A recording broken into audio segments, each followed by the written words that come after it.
Excellent, excellent. My name is Mia. I'm with Repaired Nations, and I'm happy to continue this series on our conference, I versus We, Repairing a Nation. Today we have with us Mr. Michael Imhotep, from the founder and host of the African History Network on 910 The Superstation in Detroit. He's also an historian, a public speaker, a research writer, just like our folks, multi-talented.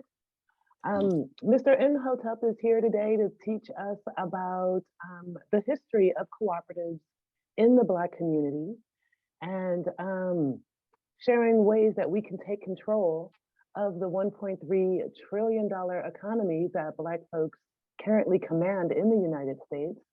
So please give a big welcome for Michael Imhotep. And okay, good. Thank you for the introduction. All right, Imhotep, everybody. How you all doing today? All right. Can you all hear me okay? Okay. All right, good. I wanted to check the audio. Okay, so I'm Michael Imhotep, founder of the African History Network, host of the African History Network show. I'm a talk show host, researcher, lecturer, writer, and historian. So I'm glad to be here. Sister Mia Jackson reached out to me a few months ago. She saw a presentation I did on my Facebook and YouTube channels dealing with 17 reasons why African-American owned businesses go out of business. And she said for the conference today, she wanted me to speak about some of the history of cooperative economics, because I have presentations dealing with that as well. Some of the history of cooperative economics and African-Americans using cooperative economics, using the co-ops. And then also I'll deal some with some information dealing with why African-American owned businesses go out of business. Okay, so let me share the screen. Now, I can share the screen, right? I have a PowerPoint presentation, so I can share the screen, right? I should be able to share the screen. Okay, I think this is what I want right here. Okay, this one right here. Can everybody see this? How African people use cooperative economics to fight against white supremacy and racism. Can everybody see that on the screen? Can you all see it? I can't hear anybody.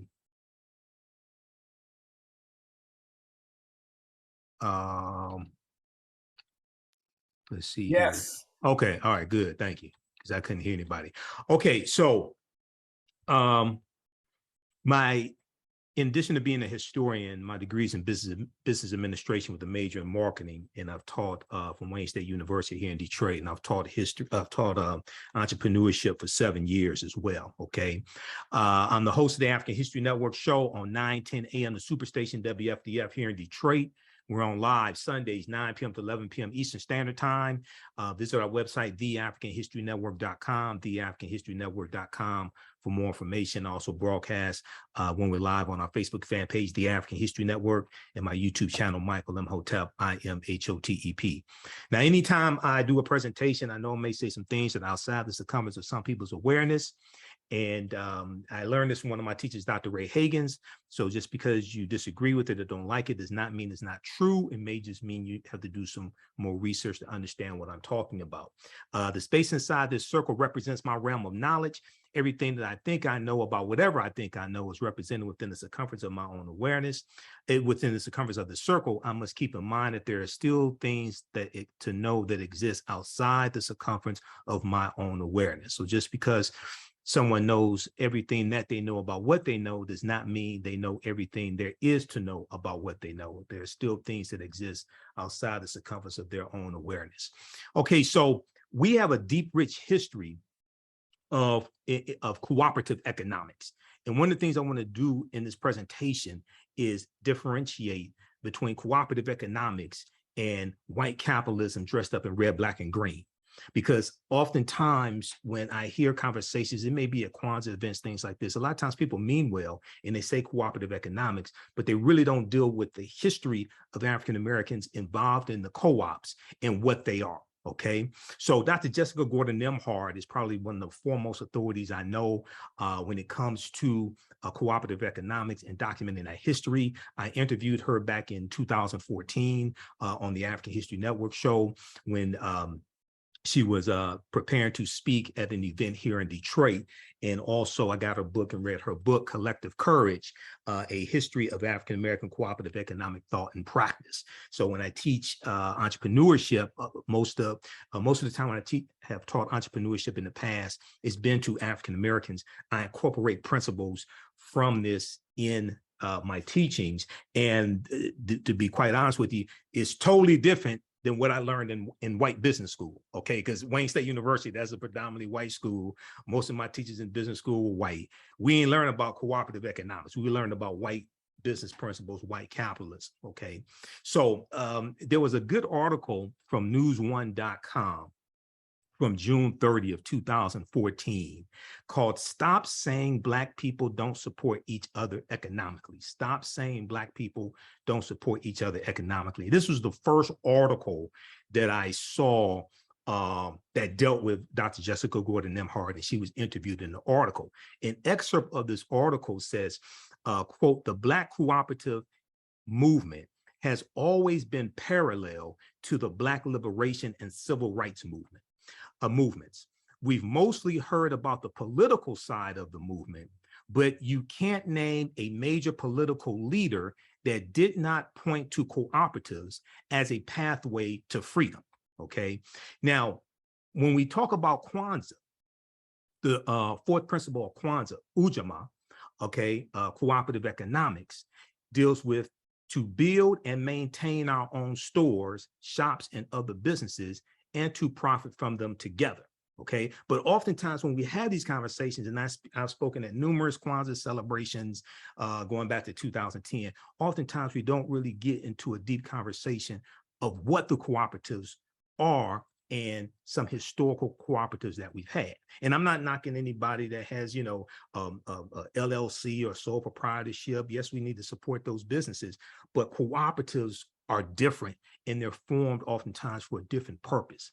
Now, Dr. W.B. Du Bois in 1935 said, "There exists today a chance for Blacks to organize a cooperative state within their own group by letting Negro farmers feed Negro artisans and Negro technicians guide Black home industries, and Black thinkers plan this integration of cooperation, while Black artists dramatize and beautify the struggle, economic independence can be achieved.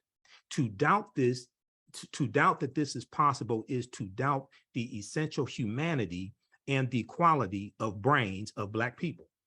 Now, there was a good article. I spoke, I did a presentation back during African American History Month in February of this year for a group here in Detroit.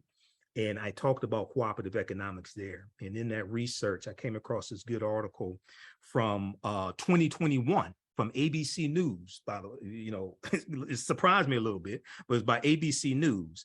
And it's called Mutual Aid Networks Find Roots in Communities of Color.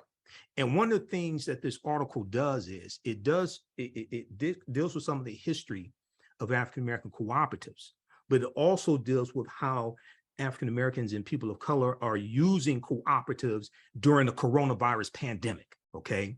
And the article said, amid the unfolding disaster of COVID-19, have been moments of generosity, whether it's people pulling together support for college students who've been tossed out of dorms, or collecting money to help restaurant workers, street vendors, and movie theater employees pay for their medicine, groceries, and rent.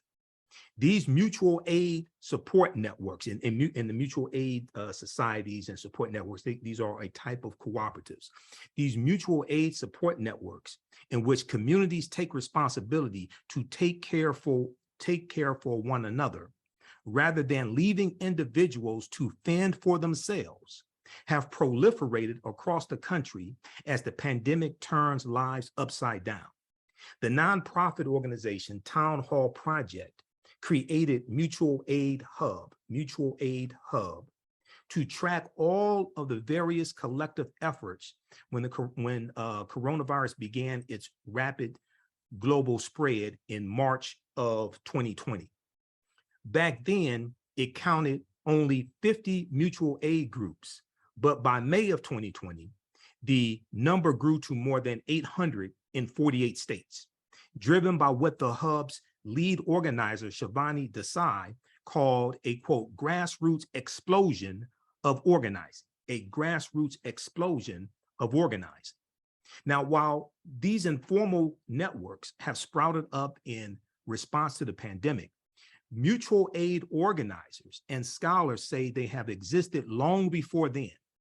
Few are aware of their deep roots in communities of color, especially in the African-American community, where such networks have been built for centuries. Margot Dalal, executive director of Detroit Community Wealth Fund and an Indian American woman, she said, quote, the concept of cooperating and pooling resources within a community is rooted in communities of color. The article goes on to quote Dr. Jessica Gordon-Nembhard, who was interviewed for this article.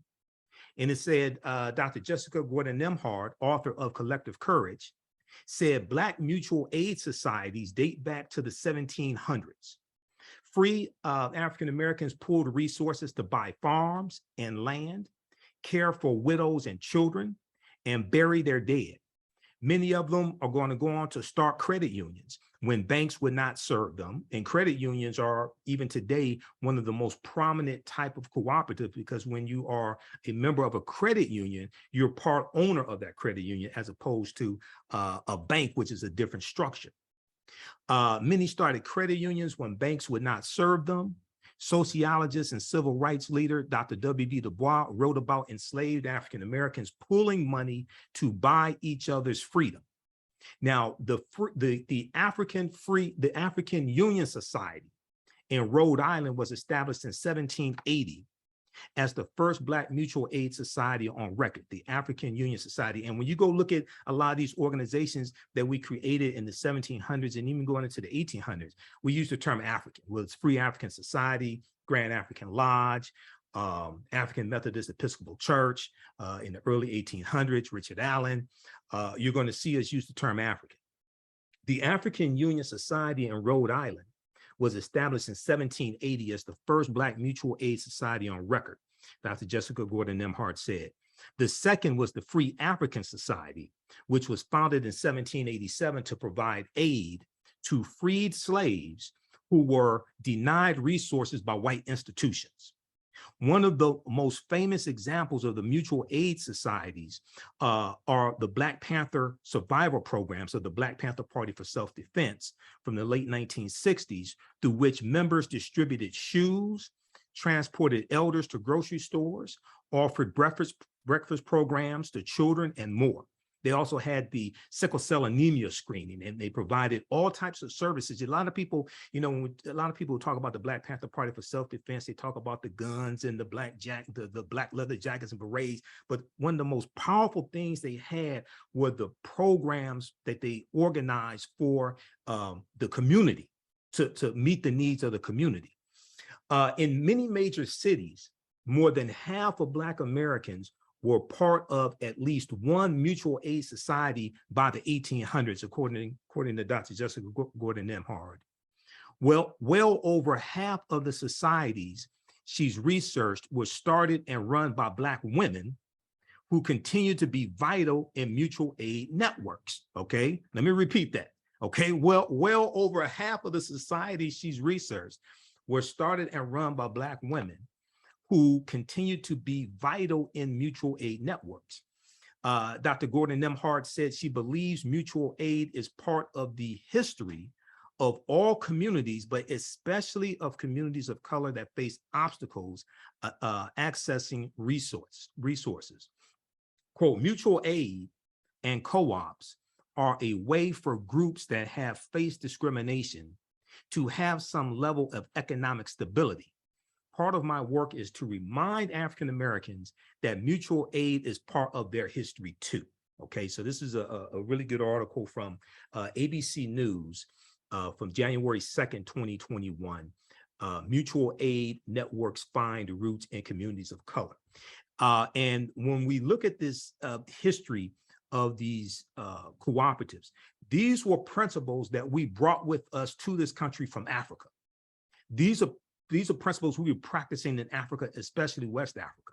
Now, I live in Detroit, which is Motown, the Motor City, and where Motown Records was founded. And when we research Berry Gordy, we find that Berry Gordy's family owned a co-op with an $800 loan in hand from the Gordy family's Berry Co-op.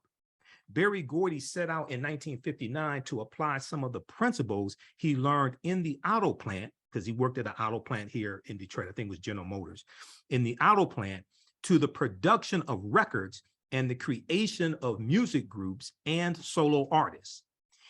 He envisioned a process by which a, quote, kid could walk in one door and unknown off the street and come out the other a polished performer, end quote. At the Motown Museum's official website, they have some historical background information on the founding of Motown Records and Berry Gordy, so they have this information there. Now, if we look at these cooperative economic principles that we practice in West Africa, especially, not just West Africa, but West Africa, as well as the Caribbean.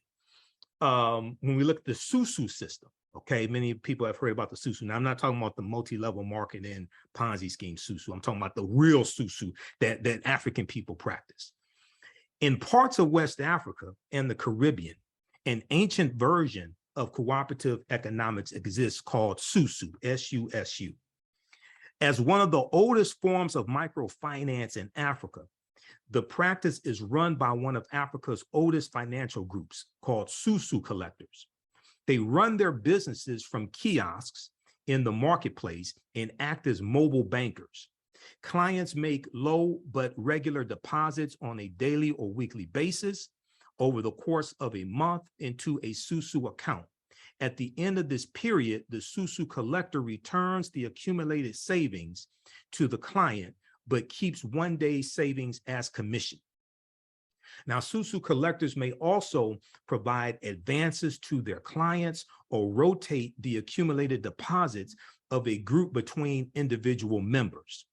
Today, SUSU collectors provide many West Africans who would otherwise be denied credit with access to money they need to start up small venture projects that in many cases benefit the community as a whole. In the United States, Black immigrants or African immigrants from the Caribbean have enjoyed one of the highest economic growth rates using a form of the SUSU and leveraging this practice to establish successful credit unions. So there was a good article from AtlantaBlackStar.com called 5 Historic Examples of Cooperative Economics that Advance the Black Community. And this is an excerpt of that article. And different ethnic groups of people who live in this country, whether they're from the Asian community, Indian community, etc., they have their own type of economic structure that they bring from their homelands. That's part of their culture. For African Americans, we have that as well, but because many of us have been stripped of our history and culture and language and spiritual systems, things like this, and some of us have been taught to hate Africa, taught to hate anything that has to do with Africa, unless white people try to claim it for themselves, like Egypt, okay, then we run away from it, all right? But we have to tap into that history and culture, because that's our source. That's what's going to, that's what has sustained us to this point in various forms. And even during slavery, what we saw African culture infused into the European culture and European Christianity that was being forced onto us. We saw elements of African culture, African spirituality infused into that as well. Now, one of the earliest organized cooperatives in this country, organized by African Americans, was the Free African Society. Okay, and it was a mutual aid society. It was founded in 1787 in Philadelphia by Richard Allen and Absalom Jones. In 1787, Richard Allen and Absalom Jones, who were prominent African-American ministers in Philadelphia, Pennsylvania, they formed the Free African Society, or FAS, of Philadelphia. It was a mutual aid and religious organization. The organization functioned as both a mutual aid society and club where members of Philadelphia's African-American elite could socialize and forge business relationships with one another. By the year 1794, the Free African Society had become large enough to accomplish its original goal when members built their own house of worship. It was called St. Thomas African Episcopal Church, okay, because we were still identifying with Africa, okay? So you see African in religious organizations, social organizations, mutual aid organizations, things like this. In addition to providing assistance to the sick, widowed, and orphaned members of Philadelphia's African-American community, the Free African Society also extended its help to the city at large, the city of Philadelphia at large. The society's most famous contribution to the city was the help members provided during the yellow fever epidemic in 1793, which killed thousands of Philadelphians. There's a good article from blackpast.org on the Free African Society that you can check out. And blackpast.org has about 6,000 pages of articles dealing with African history and African-American history. Okay, blackpast.org. Another good example of cooperative economics and cooperatives that we had was the Colored Merchants Association. The Colored Merchants Association, which was founded right about 1928. And it came out of the National Negro Business League that was founded by Booker T. Washington in 1900. Okay, and here, this picture here is a member of members of the Colored Merchants Association, and you see Booker T. Washington in the center in the front row. In 1928, the National Negro Business League of Montgomery, Alabama, established the Colored Merchants Association, or the CMA. Now, this was a cooperative organization of African-American grocery stores. And grocery stores, between grocery stores and funeral homes and life insurance companies, these were some of the biggest types of businesses and most prolific businesses that we had, because you have to eat and you're going to die, okay? And many of us are going to buy some type of life insurance policies or burial insurance policies, things like this, but especially grocery stores, because you have to eat, all right? So the purpose of the Colored Merchants Association was to reduce the operating costs of African-American retailers through mutual support by them working together, not trying to compete with one another, but trying to work together, buying in bulk, cooperative buying in bulk, so they get economies of scale and they get a lower cost, and collective marketing in a harsh market dominated by white-owned chain stores. So what they were doing was organizing so that they could better compete against the chain stores like the Kresge's and the white chain stores, the Kresge's and the Woolworths, things like this. The Colored Merchants Association spread to nearly 18 cities, including Chicago, Philadelphia, Nashville, Dallas, and New York.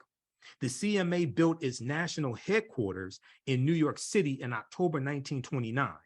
Chapters were organized in cities with 10 or more stores.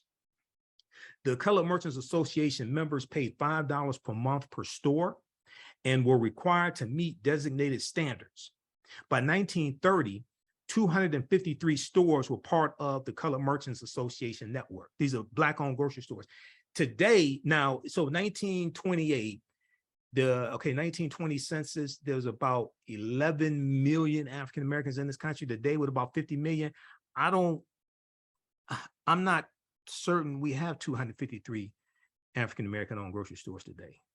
Maybe barely, with 50 million of us, maybe barely. But this is what they had in 1930. Okay. Now, the CMA model was markedly successful. Associated stores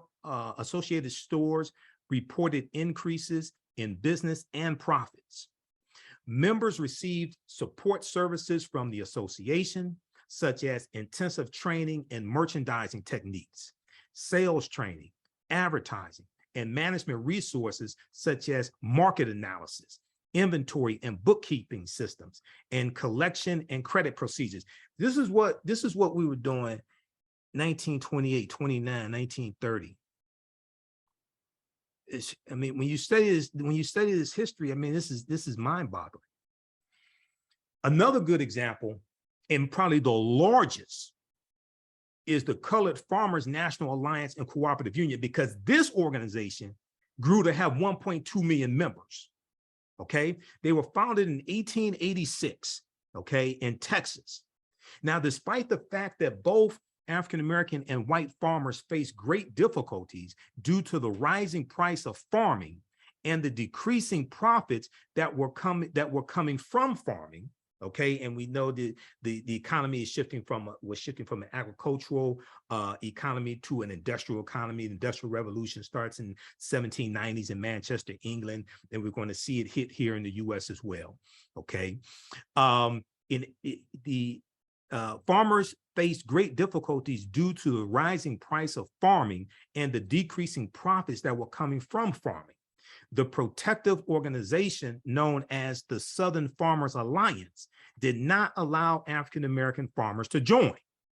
So a group of African-American farmers decided to organize their own alliance to fill their need. And when we look at these cooperatives, they're usually trying to fill a need that the community has. They're not created to make a profit, even though it's okay to make a profit, but that's not why they're formed. They're formed to fill a need that the community has. Okay, the Colored Farmers Alliance Cooperative Union operated under fear and harassment by white farmers, but managed to operate several cooperatives in the late 19th century before having to disband. And what happened was they were getting death threats. And when we study this history of these cooperatives, the really successful ones, a lot of them had to disband to save their lives because they're getting death threats, they're being attacked, they're being killed, etc. And this is what happened with the Colored Farmers Union. They had to disband because of the death threats they were getting. They grew to 1.2 million members. So there was a good article from Vice.com that dealt with how Black co-ops can fight institutional racism, And Dr. Jessica Gordon-Nemhard was interviewed by Vice.com also. This is an article from August 9th, 2016. On page 6 of this article, she was asked a question. What she said actually in response to a question, how do co-ops function in a capitalistic system? She said, we have examples all over the world. And sometimes how that looks is it's a small enterprise that allows smaller individuals to compete. Take a group like Land of Lakes, which is one of our largest agricultural corporations. It is actually a cooperative of dairy farmers that all own Land of Lakes together equally. And Land of Lakes buys its milk and produces all the dairy products. So the cooperative has the factories, does all the production, does all of the marketing, handles the business side. That frees the farmers up to do their dairy farming, knowing that they have a market. If they operated individually, they would not be able to afford a production plant or afford all of the advertising. But owning it all together, the individual farmers can now afford to compete. So she was asked the question, what role has cooperative economics played in Black communities in the United States? She said, African Americans have engaged in some form of collective economics throughout our entire history in America. Sometimes it was tilling kitchen gardens on Sundays when we weren't working as enslaved people and sharing the produce. Sometimes it was putting in dues to bury loved ones. We were also organizing cooperatives during slavery to buy other African Americans out of slavery as well. By the 1700s and 1800s, we had more formalized systems of collective economics that were more enterprise driven, like insurance companies and collective farming. Eventually, we had collective grocery stores, like the Colored Merchants Association that I mentioned. credit unions, and healthcare. Europeans eventually recognized the model of cooperatives around 1844, and it formally came to the US. But we were already practicing these principles in the US, even during slavery, and these were principles we brought with us from Africa. Keep that in mind. Now, African Americans then started forming official co-ops in the 1860s and 1870s. By the 1880s, labor unions were actually helping workers to start their own co-ops, and African Americans were involved in that too. And just keep in mind, we start seeing these large labor unions cropping up like 1866, the year after the Civil War ends, the National Labor Union. And these labor unions largely were created to protect jobs for white men and lock African Americans out of the skilled trades, because there were at least 262 skilled trades and crafts that African people had in this country from 1619 to 1865. And then when slavery ends, and then we can start entering into labor contracts because of the 1866 Civil Rights Act, which was giving us the same rights that white men had and allowed us to enter into labor contracts and negotiate labor contracts. Now they want to lock us out of the jobs we have been doing for free for 246 years. How am I on time, Mia, or whoever the timekeeper is? Let me know, how am I on time? Because I do have more information, trust me. I'm at 28 minutes because I got my stopwatch here. So how am I on time? Who can let me know? What's the relationship between segregation and cooperative economics? Segregation and cooperative economics. One of the things we learn when we study cooperative economics is the stronger co-ops have members who have a strong sense of camaraderie. So how do you find people who already have that feeling and get them to do co-ops? For African Americans, sometimes it was already being involved in church or an activity that made you want to do more for your community. Sometimes it was because they had nothing, and they pulled together just to survive. And sometimes they were already politically active, and then they realized being politically active made them economically vulnerable. Because when you look at, for instance, you look at Fannie Lou Hamer. When Fannie Lou Hamer was the youngest of 20 children, if I remember correctly, she was born in Mississippi. Her whole family worked on a cotton plantation. When Fannie Lou Hamer registered to vote, she was fired from the plantation that her entire family worked on. When you look at the White Citizens Council, the White Citizens Council was formed in 1954 in Mississippi as a direct backlash to Brown versus Board of Education 1954 desegregation case, okay? And we're gonna see these White Citizens Councils spread throughout the South. And these were organized, I refer to them as the Ku Klux Klan without the hoods. They were bankers, they were plantation owners, farmers, they were businessmen, things like this, okay? They were elected officials, right? And they organized. Now, their official name was the Citizens Council, but only white people could join. So they're called the White Citizens Council. And if you were an African-American, say like in Alabama, and you tried to register to vote, okay, and you were a farmer, the banker could call your loan in. They retaliated against you economically. This is one of the things the White Citizens Council did. And this was a form of like economic terrorism against African Americans, okay? Now, Dr. W.B. Du Bois said that we need to self-segregate so that we can create that sense of solidarity and use an economic structure that recognizes that sense of solidarity to create economic prosperity for all of us. And from that position of strength, we can go back out to the rest of the world, okay? Either integrate if we want to, or at least demand our rights and demand equal footing. So check out, this is a really, really good article here. It's an extensive article from Vice.com from August 9th, 2016, called How Black Co-ops Can Fight Institutional Racism. Okay, now how am I on time? Because I didn't hear anybody say anything.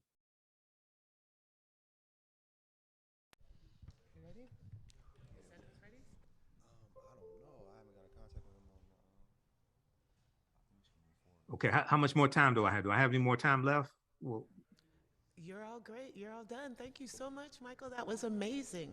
Okay, did you want me to talk about why 80% of African Americans businesses go out of business?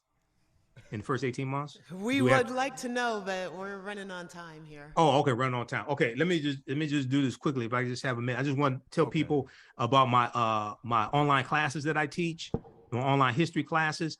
So visit our website, theafricanhistorynetwork.com, theafricanhistorynetwork.com. I teach 2 online history classes, 8-week classes.